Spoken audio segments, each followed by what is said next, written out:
तो last episode के and पे हमने देखा था कि हमें पता चलता है कि यहाँ पर जो चियोंजोंग फैमिली की जो मार्शल आर्ट्स है वो मार्शल आर्ट्स असल में डिमोनिक सेक्टर से ही आई थी। डिमोनिक सेक्टर की मार्शल आर्ट्स को चेंज करने के बाद उन्हें राइटिस मार्शल आर्ट्स में चेंज कर दिया गया था और इनका जो फाउंडर था वो भी डिमोनिक सेक्टर से ही आया हुआ एक इंसान था। डिमोनिक सेक्टर का एक वेंडर यहाँ पर आया और उसने आकर इन टेक्निक्स को बनाया ताकि वो अपने सेक्टर चियोंजोंग को बना सके और उसके बाद उसने इस सच को हमेशा के लिए छुपा दिया ताकि कभी भी किसी को इस बारे में पता ना चल सके। लेकिन फाइनली यहाँ पर इतने सालों के बाद लोगों को पता चल गया और दूसरी तरफ से डायबियोल ग्रुप के लोगों ने इसी वजह से हमारे सेक्टर के ऊपर अटैक किया था, इस बात को बहाना बनाकर कि हम लोग डिमोनिक सेक्टर के लोग हैं और हम लोगों ने अपनी टेक्निक्स को चेंज करके यहाँ पर छुप कर बैठे हुए हैं राइटियस सेक्टर को बर्बाद करने के लिए, जिसकी वजह से हमारे सेक्टर को पूरी तरह से तबाह कर दिया गया और मुझे ये बात बिल्कुल पसंद नहीं आई। और तो यंग मास्टर हालिन जो होता है जब अपनी हिस्ट्री को पढ़ रहा होता है तो वो काफी ज्यादा गुस्सा हो रहा था क्योंकि उसे अपने फ्यूचर में सब कुछ पता है कि आगे जाकर क्या हुआ था, उसका सेक्टर क्यों तबाह हुआ था। तो वो कहता है कि मुझे सब कुछ अच्छी तरह से पता है, मैं फ्यूचर से पास में आया हूँ तो मुझे फ्यूचर का सब कुछ पता है, तो मैं इसे चेंज कर सकता हूँ।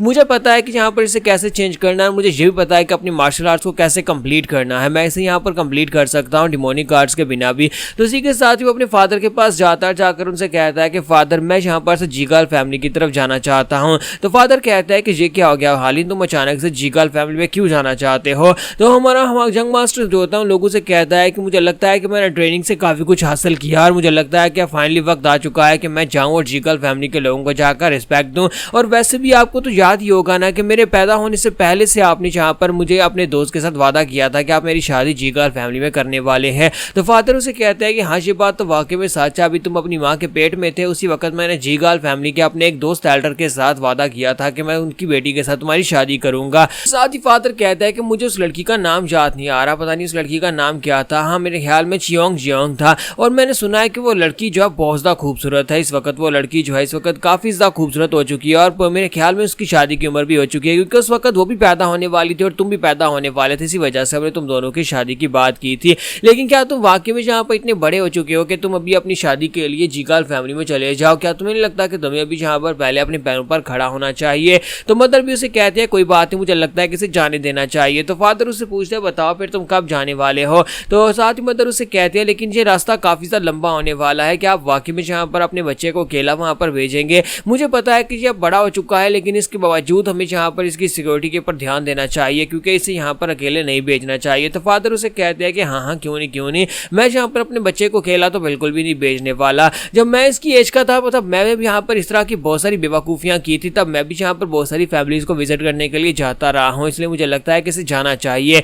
जब मैं इसकी उम्र का था तब मैं इसकी माँ से मिला था और फिर हम दोनों के एक दूसरे से प्यार हो गया था। तो स्टेप मदर उसे कहते हैं तो फिर ठीक है, अगर तुम कहते हो तो फिर ठीक है इसे भेज सकते हो, लेकिन इसके लिए मुझे यहाँ पर पहले सिक्योरिटी का बंदोबस्त करना होगा, हमें यहाँ पर इसे अकेले नहीं भेजना। तो फादर उसे कहते हैं हाँ क्यों नहीं, मैं इसके साथ सबसे बेस्ट लोगों को भेजने वाला हूँ ताकि कोई इसे नुकसान ना पहुंचा सके। तो इसी के साथ ही मास्टर मो और उसके साथ साथ दो और मास्टर्स जो होते हैं उन्हें यहाँ पर भेजा जाता है हमारे हालिन के साथ। हमारा हालिन कहता है कि मास्टर मो ये क्या और साथ में ये दो लोग कौन हैं। तो उसके साथ दो हट्टे कट्टे मास्टर्स होते हैं, दो मसलमैन होते हैं, वो दोनों यहाँ पर आके बढ़ते हैं और हमारे यंग मास्टर हालिन की बॉडी को आकर चेक करना शुरू कर देते हैं और कहते हैं देखो देखो जरा यंग मास्टर की बॉडी को देखो। तो जरा यंग मास्टर ने पिछले कुछ महीनों में अपनी बॉडी को काफी ज्यादा बेहतर बना लिया है। तो वो दोनों मास्टरों से कहते हैं कि लगता है कि यंग मास्टर तो वाकई में यहाँ पर एक मार्शल आर्टिस्ट बनने के लिए पूरी तरह से तैयार हो चुके हो, लेकिन अगर तुम्हें एक मार्शल आर्टिस्ट बनने के रास्ते में रुकावट नजर आए तो फिर हमारे साथ आकर ट्रेनिंग करना, हम तुम्हें मसल्स वसल्स दिखाएंगे कैसे यहाँ पर बनाते हैं, हम तुम्हें बताएंगे कि कैसे यहाँ पर अपनी बॉडी शॉडी बनाई जाती है और उसके बाद तुम हमारी तरह ही स्ट्रॉन्गर बन जाओगे।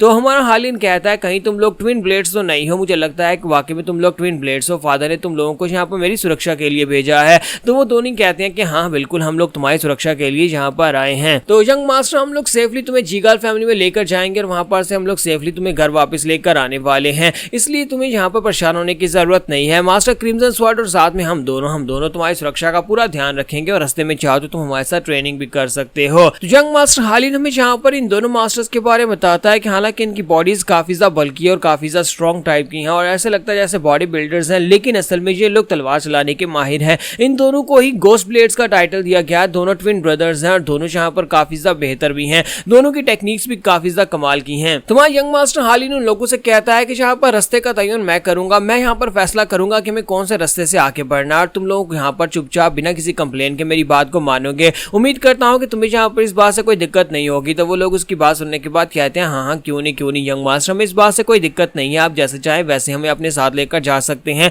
क्योंकि हम तो सिर्फ और सिर्फ आपके बॉडी गार्ड्स है, आपने फैसला करना है कि आपको किस तरफ जाना है।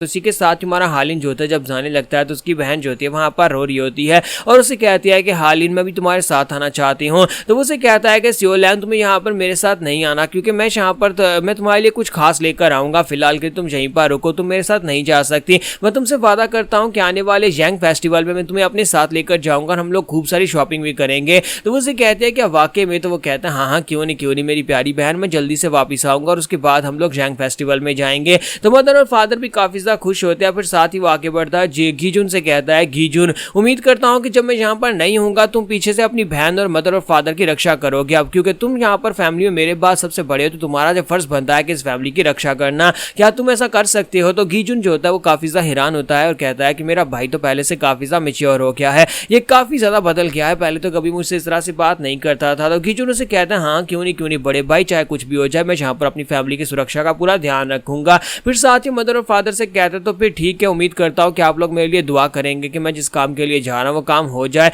और इसी के साथ ही वो अपने साथियों के साथ वहां पर से निकल पड़ता है और जैसे ही वो जाने लगता है तो उसे पीछे से आवाज आती है। तो उसकी नौकरानी जुनवा जो होती है भागती वहां पर आती है और कहती है कि यंग मास्टर प्लीज रुक जाओ। तो जैसे ही वहां पर उसे रुकने का कहती है, इसी के साथ ही वहां यंग मास्टर जो होता है उसे अपना पास याद आता है कि उसके पास में यहाँ पर कैसे यहाँ से निकला था। उसके पास में वो यहाँ पर जनवा को अपने साथ ही लेकर गया था और जनवा भागती हुई उसके पीछे आई थी और उसने कहा था कि मैं आपके साथ जाना चाहती हूँ। और हमारा यंग मास्टर जनवा को अपने साथ लेकर चला गया था दूसरी फैमिली में जब उसकी शादी हो गई थी। लेकिन अब यहाँ पर सीन बहुत ज्यादा अलग होता है। तो हमारा यंग मास्टर हालिन जो होता है पीछे मुड़कर देखता है तो जोनवा वहां पर खड़ी होती है। तो हालिन अपने साथियों से कहता है कि जरा रुको, मुझे यहाँ पर पहले इससे बात कर लेने दो। जब किसी के साथ ही वूक जियोंग उसे कहता है कि सर मुझे लगता है कि आपको इस लड़की को वापस भेजना चाहिए, ये खतरनाक जर्नी है और आप इस लड़की को अपने साथ लेकर नहीं जा सकते, ये सर्वेंट्स के लिए बिल्कुल भी नहीं है और इस जर्नी में आपको बहुत ज्यादा दिक्कत का सामना करना पड़ सकता है, इसलिए प्लीज यहाँ पर इसे वापस भेज दें। तो हमारा यंग मास्टर हालिन उन लोगों से कहता है कि जरा 1 मिनट रुको, मुझे इस लड़की से बात करने दो। और वो नीचे उतरता है, नीचे उतरने के बाद उसके सामने आकर खड़ा हो जाता है, जबकि योनवा जो होती है आगे से शर्मिंदा हो जाती है और कहती है प्लीज मुझे माफ कर दें।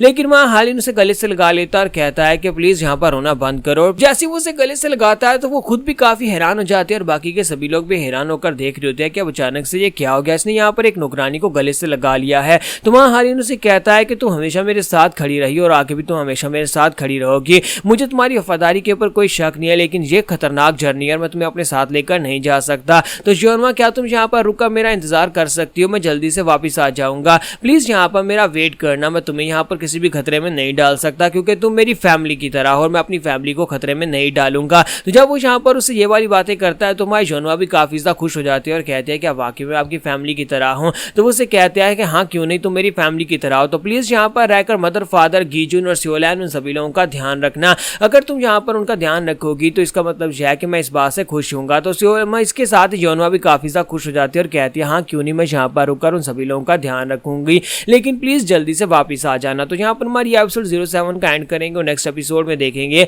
कि हमारा हालिन जो है वो किस मिशन के ऊपर निकला है।